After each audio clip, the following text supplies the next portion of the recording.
జై శ్రీరామ్. అచ్చనిష్ఠుడు ఋషులను చూచిన ఆయనలారా, పతంజలి మహర్షి గారి యొక్క సూత్రాలలో సమాధి పాదంలో మనం 29వ సూత్రం గురించి చర్చించుకుంటూ ఉన్నాం. తత ప్రత్యక్షేతనాదిగమోపాంతరాయ ప్రత్యక్షేతనాదిగమోప్యాంతరాయ భావస్య. 29వ సూత్రం తత అంటే ఈశ్వరుడని, అది అని. అది అంటే ఎవరు? మనం ఇంత గురించి చర్చించుకుంటున్న ఎవరి గురించి? ఈశ్వరుని గురించి కదా, సృష్టికర్త గురించి. ఆయన ఈశ్వరుడు, ఆయన గురించి చర్చించుకుంటున్నాం. అతని పేరు ఓంకారం కాబట్టి ఆ ఓంకారాన్ని జపించడం వల్ల వచ్చేటువంటి ప్రయోజనం కూడా మనం తెలుసుకున్నాం.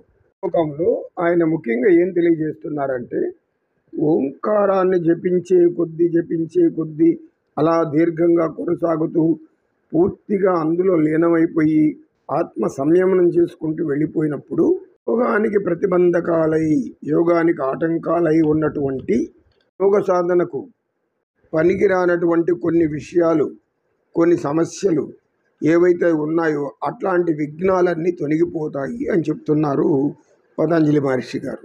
ఓంకారం జపించడం వల్ల యోగాన్ని ఆటంకపరిచే విఘ్నాలన్నీ కూడా పోతాయి. అది ఏమిటో తర్వాత 30వ సూత్రంలో ఆయన తెలియజేస్తున్నారు. ఇప్పుడు అందాకిని పైకి లేచి, గురువుగారు, నాకు ఒక అనుభవం ఎదురైంది, అది మీకు తెలియజేస్తాను. యోగ ధ్యాన సాధన చేస్తున్న కొద్దీ మనలో జ్ఞానం కొద్దిగా పెరగన ఆరంభిస్తూ ఉంటుంది. నేను సమాజంలో మనం బోధనలు చేస్తూ అడిగిన వారికి తెలియజేస్తూ ఉన్నప్పుడు ఒక స్త్రీ సంసారం యొక్క బాధలను భరిస్తూ దీర్ఘాలోచనలో ఉంది. అప్పుడు నేను ఆమె దగ్గరికి వెళ్ళి, తినడానికి ఏదైనా ఆహారం ఉంటే ఇస్తారా అని అడిగాను. కానీ ఆమె నా మాటలు వినిపించినట్లేదు. ఆమె పెద్దగానే మాట్లాడుకుంటుంది. ఆమె చెప్పే మాటల్లో బయటికి వినపడుతున్నాయి. నేను అక్కడ కాసేపు ఆగి విన్నాను.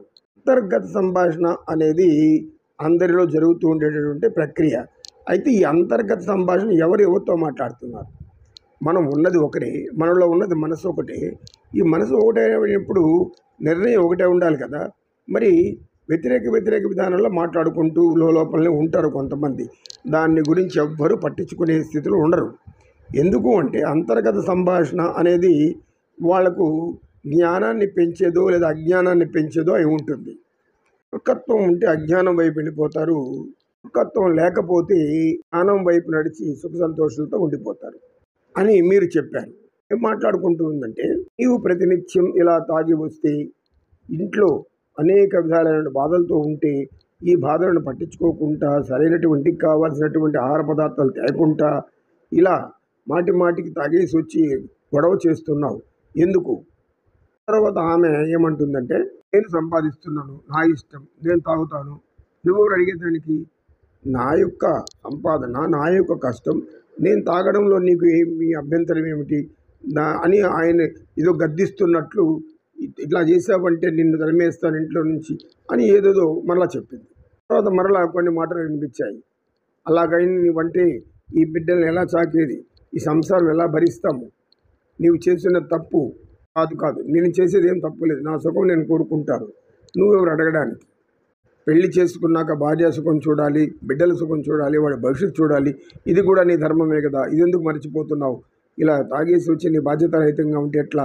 గట్టిగా అనింది.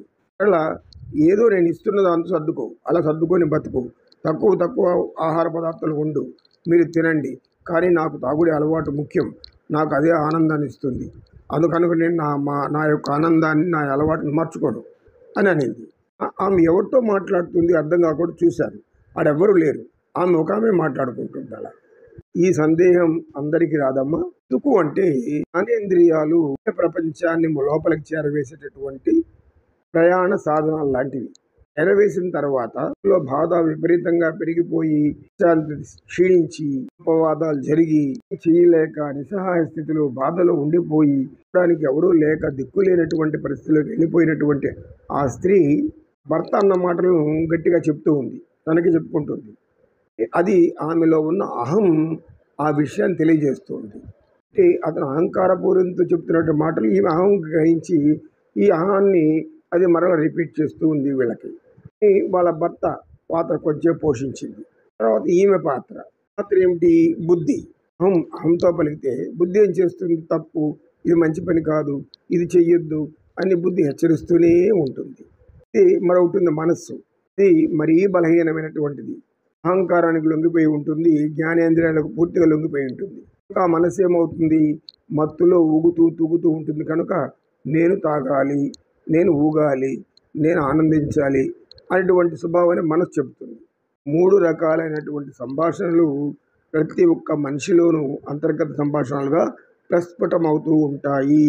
గ్రహించలేకపోతే దేని మాట వినాలో తెలియక సమస్య వచ్చినప్పుడు దేవుడి దగ్గర మొరపెట్టుకోవడము, సమస్యను పరిష్కరించేటటువంటి పెద్దవారు ఎవరైనా ఉంటే వారి దగ్గరికి వెళ్ళి చెప్పుకోవడము, తమలో తాము తర్కించుకున్నంత కాలం ఏ సమస్యకు పరిష్కారం దొరకదు. బుద్ధి బాగా వికసించిన వారైతే వారు సరైన నిర్ణయం తీసుకుంటారు, వారు చేసినటువంటి ఎటువంటి పొరపాట్లు జరగవు, వారు సుఖ సంతోషాలతో జీవిస్తారు, ఎటువంటి కష్టాలు కూడా ఎదురవు. అహంతో ఆలిస్తే అహం ఏం చేస్తుంది? స్వార్థం పూరితమైపోతుంది. అహం స్వార్థానికి లొంగిపోతుంది. స్వార్థం ఏం చేస్తుంది? మాయ చేసి మాయలో పడి మూర్ఖత్వాన్ని ముందుకు తీసుకొచ్చుకుంటుంది. ఆ మూర్ఖత్వం వల్ల ఇది చేసి తప్పులేదు, అది చేసి తప్పులేదు, ఏదో చేసి తప్పులేదు, కాబట్టి ఆ సమయానికి ఆ పని గడిచిపోవాలి అని మోసం ఎవరిని చేయాలి, ఎవరిని మోసం, ఇలాంటి మోసపూరితమైన ఆలోచనలు వస్తూ ఉంటాయి. వలన అనేక కష్టాలు నష్టాలు ఎదుర్కొని బాధలు పడుతూ జీవిస్తారు. దీనికి సంబంధించి ఒక చిన్న కథ చెప్తా. 3 స్నేహితులు ఉండేవారు. ఒకడికి చూడడం లేదు, కళ్ళు చూపు లేదు, గుడ్డివాడు. 2వ వాడు కుంటివాడు. 3వ వాడు చెవిటివాడు, మూగవాడు కూడా. 3 కలిసి తీసుకొని అక్కడక్కడ అడుక్కొని తింటూ ఉండేవారు. ఒకసారి ఒక మామిడి తోటలో ప్రవేశించారు. మామిడి తోటలో ఒక మామిడి చెట్టుకి బాగా పండ్లు కాసి ఉన్నాయి. అవి బాగా తేలిపోయి పండ్లు గమగమ అనే వాసన వస్తూ ఉన్నాయి. లేనివాడు ఆ వాసన పసిగట్టి ఇక్కడ ఏదో మామిడి పండ్ల వాసన వస్తుంది, మనం ఎక్కడున్నాము అని అడిగాడు. ఇప్పుడు కుంటివాడు, మనం మామిడి తోటలో ఉంటున్నాం, ఇక్కడ మామిడి తోటలోకి వచ్చాం, ఇక్కడ మామిడి పండ్లు బాగా విరివిగా కాసి ఉన్నాయి అని అన్నాడు. లేనివాడు ఎలాగైనా మామిడి పండ్లు తినాలనిపిస్తుందిరా, ఎలాగా ఇక్కడ ఎవరైనా ఉన్నారా ఏమనంటే ఎవరూ లేరు అని చెప్పాడు వాడు. చెవిటి మూగవాడికి అవన్నీ చూస్తున్నాడు కనుక వాడికి ఆ పండ్లు కావాలని వాడికి కూడా మనసులో ఉంది. వాడు సైగలతో చెప్పాడు, కుంటివాడికి తినాలని ఉంది అని చెప్పాడు. ఎలా తినడం? కళ్ళున్న వాడికి ఏమో కాళ్ళు లేవు, కుంటివాడు ఎక్కలేడు. కుంటివాడు చెట్టు ఎక్కిన పళ్ళు ఎక్కడున్నాయో వాడికి తెలియదు. చెవిటి మూగవాడు చెట్టు ఎలా ఎక్కడమో తెలియదు. ఇప్పుడు ఈ కుంటివాడు ఒక సలహా ఇచ్చాడు. మీరిద్దరూ వంగితే నన్ను పైకెత్తుకుంటే ఇద్దరి భుజాల మీద నేను కూర్చొని పండ్లు కోయగలను అన్నాడు. ఇది చాలా చక్కటి ఉపాయం చెప్పింది, అలాగే చేద్దాం. వాడు కిందికి వంగాడు, కూర్చున్నాడు. మూగవాడు కూడా పక్కనే కూర్చున్నాడు. వాడు ఇద్దరి భుజం మీద కూర్చొని కాయలు కోయడానికి పైకి చూశాడు. అందుకునే లోపల తోట కాపలాదారు వచ్చి గట్టిగా అరిచాడు దూరం నుంచి, ఎవరక్కడ అని. గుడ్డివాడికి వినబడింది. వాడు గబక్కని కింద తోసేసేసి వాడు పరిగెత్తి పారిపోయాడు. ఇంటివాడు కింద పడడంతో ఏం చేయలేక బాధపడుతూ ఉన్నాడు. చెవిటి మూగవాడికి కూడా అసలు మాట వినబడలేదు. వాడు ఎందుకు వీడు తోసిపోయాడో వీడికి అర్థం కాలేదు. దిక్కులు చూసేసరికి అక్కడ తోట కాపలాదారులు వచ్చి వాళ్ళిద్దరి ఈపు బాగా కర్రతో వాయించాడు. చెప్పి బలం లేకపోతే ఇలానే అందరూ మూర్ఖత్వంతో అనేక కష్టాలు కొని తెచ్చుకుంటారు. సత్యనిష్ఠుడు ఆ రోజుకు చర్చ చాలించి సర్వే జనా సుఖినో భవంతు సమస్త సన్మంగళాని సంతు. ఓం శాంతి శాంతి శాంతి. ఏతత్ సర్వం శ్రీకృష్ణార్పణమస్తు. ఓం తత్సత్.